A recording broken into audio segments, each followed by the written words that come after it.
जय हिंद दोस्तों। चलिए दोस्तों, बात करते हैं इस एक और क्वेश्चन के बारे में। इस क्वेश्चन में एग्जामिनर ने कहा है if you are facing north east. North east का मतलब क्या होता है? उत्तर पूर्व। एंड मूव 10 मीटर, वो 10 मीटर मुड़ता है फॉरवर्ड आगे। टर्न लेफ्ट, लेफ्ट मतलब बायां। मूव 7.5 मीटर, 7.5 मीटर चलता है। एंड देन यू आर मतलब कि आप कहाँ हैं। तो उसने इस चार ऑप्शन दिए, उस ऑप्शन में से आपको करेक्ट वन बताना है। पहला है कि north east your initial position, वो अपनी इनिशियल पोजीशन से नॉर्थ डायरेक्शन में है क्या, साउथ में है क्या, या ईस्ट में है, या फिर ऑप्शन डी में दे रखा है उसने 12 मीटर फ्रॉम इनिशियल पॉइंट, क्या उसके बीच की जो दूरी है इनिशियल पॉइंट से दूरी है वो 12 मीटर है। या ऑप्शन ई है यानी कि ऑप्शन सी ईस्ट में है और वो ऑप्शन डी यानी कि 12 मीटर है। तो आइए देखते हैं इस क्वेश्चन को। तो सबसे पहले हम लोग क्या करते हैं, डायरेक्शन बना लेते हैं, क्योंकि हो सकता है कि कुछ बच्चे ऐसे हों जिसको क्लास में बेसिक के बारे में नहीं पता हो, क्योंकि ये डाउट है। ये वाला मैंने जो माना कि भाई ये वाला डायरेक्शन मेरे पास में ईस्ट है यानी कि पूर्व है, तो ये मेरे पास वेस्ट होगा। ये मेरे पास नॉर्थ है तो ये मेरे पास में साउथ होगा। अगर मैं इसका बाइसेक्ट करूँ, एंगल बाइसेक्टर करूँ, तो ये मेरे पास में नॉर्थ ईस्ट आएगा, ये मेरे पास में साउथ और वेस्ट आएगा। इसका मैं अगर बाइसेक्ट करूँगा तो ये मेरे पास क्या आ जाएगा, नॉर्थ और वेस्ट आ जाएगा।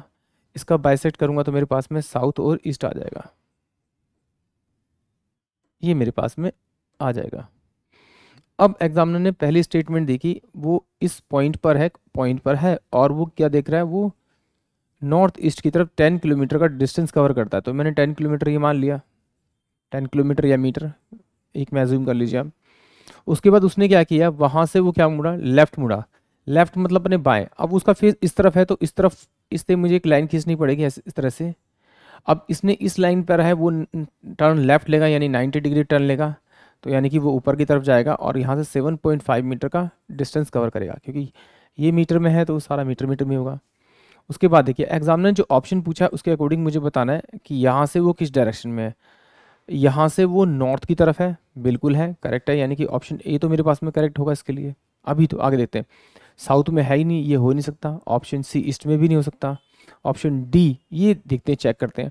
तो ये मेरे पास कितना है, ये मेरे पास 10 है, ये मेरे पास 7.5। अगर मैं इसको सॉल्व करूँ तो ये मेरे पास में 7.5 यानी कि 75, और इस 10 को मैं अगर 100 ले लूँगा तो ये मेरे पास में 25 चौके 100 और 25 तिया 75, यानी कि ये जो डायरेक्शन आएगा इसका, ये मेरे पास होना चाहिए आपका ये 3, ये 4, तो ये मेरे पास में 5 होगा। अभी तो एक्चुअली में है 10, तो कितने से मल्टीप्लाई करना पड़ेगा, 5/2 से।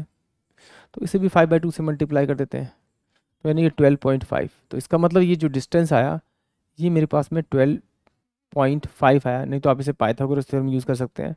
ये अगर बेस तो ये परपेंडिकुलर होगा, यानी कि परपेंडिकुलर का स्क्वायर प्लस में बेस का स्क्वायर इजकल टू हाइपोटेनस के स्क्वायर के बराबर होगा। इससे निकाल लीजिए।